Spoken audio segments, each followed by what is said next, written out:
নারায়ণগঞ্জে কোটা সংস্কারের দাবিতে ডাকা আন্দোলনের সুযোগে ব্যাপক ভাঙচুর, লুটপাট, সরকারি বেসরকারি প্রতিষ্ঠান ও সম্পত্তিতে আগুন দিয়ে নাশকতার ব্যাপক ক্ষয়ক্ষতি হয়েছে। জেলা প্রশাসক বলেছেন, ক্ষতির পরিমাণ কয়েকশো কোটি টাকা। দোষীদের চিহ্নিত করে আইনের আওতায় আনার চেষ্টা চলছে বলছে পুলিশ।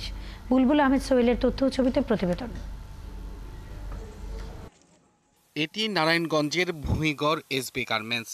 বৃহস্পতিবারের কোটা সংস্কার আন্দোলনের সুযোগ কাজে লাগিয়ে এখানে আগুন দেয় দুর্বৃত্তরা, পুড়িয়ে দেয় ভেতরে থাকা সব মালামাল। তাই এক সপ্তাহ পর দেশের প্রায় সব কারখানায় কাজ শুরু হলেও এখানে বন্ধ।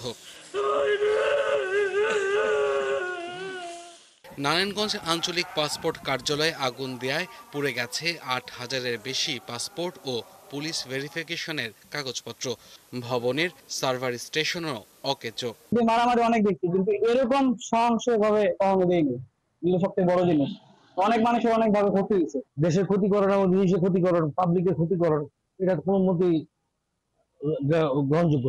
জেলার সরকারি বেসরকারি ১৩টি ভবন এখন ধ্বংসস্তূপ। ক্ষতিগ্রস্ত প্রতিষ্ঠানের সংখ্যা শতাধিক, যেখানে আছে পিবিআই অফিস, সিটি কর্পোরেশন ভবন, পুলিশ ফাঁড়ি, পাঠাগার সহ বিভিন্ন গুরুত্বপূর্ণ প্রতিষ্ঠান।